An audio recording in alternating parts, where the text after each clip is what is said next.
माझ्या वडिलांबद्दल असं संकट आलं असतं तर मी असंच सामोरं गेलो असतो ना, असंच उभा राहिलो असतो ना त्यांच्या पाठीशी. तुम्हाला रस्त्यावर भेटलो, आपली काही ओळख नसताना तुम्ही आम्हाला तुमच्या घरी घेऊन आलात. कधीच नोकरासारखा नाही वागवलात.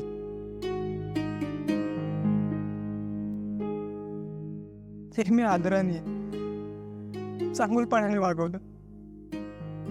हा जो काही चांगुलपणा आलाय ना माझ्यात, तुमच्याकडूनच आलाय आबासाहेब. तुमचे उपकार कसे फेडू मला माहित नाही.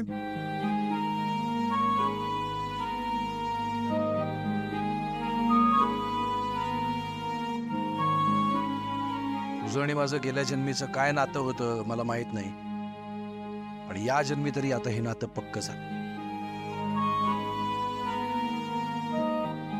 जे कधीच संपणार नाही. माझ्यासाठी जसा माझा प्रताप आहे तसेच आता तुम्ही दोघं आहात. आज तुम्ही माझी लाज राखली. माझ्या जीवापेक्षाही माझी इज्जत महत्वाची आहे.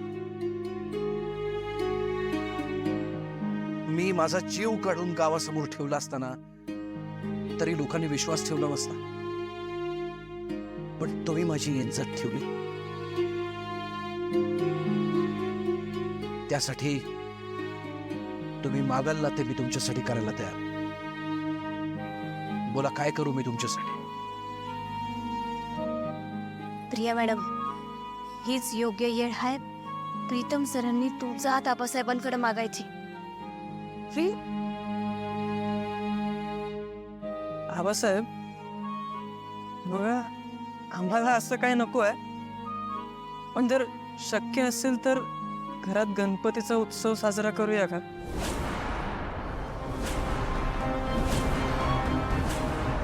अगदी तुम्ही आधी करायचं तसं, धूम धडाक्यात.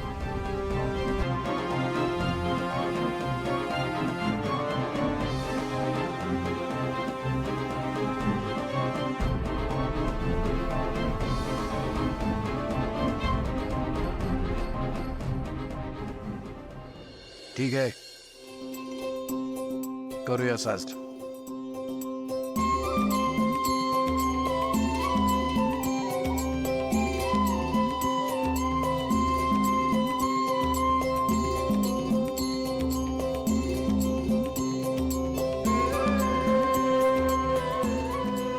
लागलंय रे. वा वा भावा, जिंकलेस. आज खऱ्या अर्थाने मला तुझा अभिमान वाटतो. तू सहज आता आबासाहेबांसमोर प्रियाचा हात मागू शकला असतास, पण तू ते न करता त्यांच्या घराचा विचार केलास. प्रेम आंधळ असतं असं म्हणतात, पण स्वार्थी नसतं.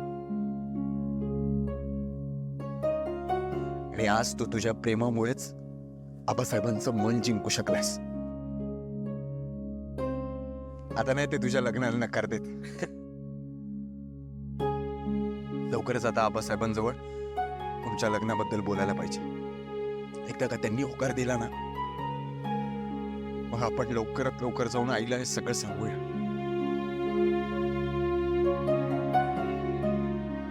चला नंदीशेठ, गणपतीची तयारी करूया. आणि तरी आपल्याला कळत नाही. तुम्हाला कळलं? काय?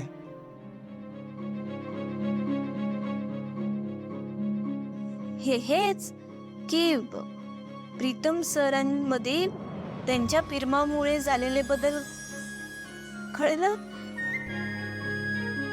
प्रेम हे असंच असतं. ज्या माणसांवर आपण प्रेम करतो त्यांना सांगायची गरजच लागत नाही की आपण त्यांच्यावर प्रेम करतोय. त्याच्याकडनं कुठलीच अपेक्षा ठेवत नाही प्रेम. खरं तर ना, प्रेमात कुठलीच अपेक्षा नसते कुणाकडूनच, कसलीच. प्रेम हे निस्वार्थ असतं. सर, आणि आपल्याला ना कायम असंच वाटत राहतं की आपण ज्या माणसावर प्रेम करतोय त्याच्या चेहऱ्यावर कायम हसू राहावं. त्याच्या आनंदात आपण आपला आनंद शोधत असतो. त्याला रडू आलं की की आपल्या बी डोळ्यात टचकन पाणी येतं. तेव्हा हसला की आपल्या बी वटांवर हसू येतं. त्याला कधी आपल्याशी बोलायचं असेल, त्याला आपल्याला भेटायचं असेल तर आपण कायम त्याच्यासाठी तयार असतो. आदित्य सर, तुम्ही बेकायम खुश राहा, एवढंच माझं मन म्हणतं.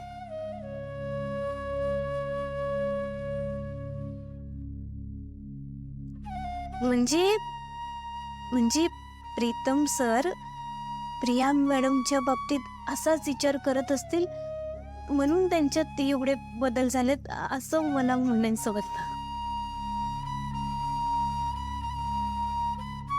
मला असं वाटतंय तू प्रेमात PhD केलीस. PhD म्हणजे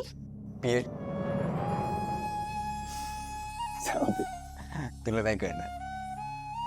तुम्हाला बी नाही कळणार प्रेम काय असतं.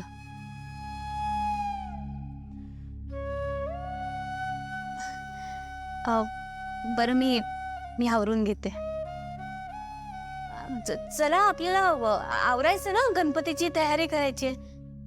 चला मी आवरून घेते. ओके.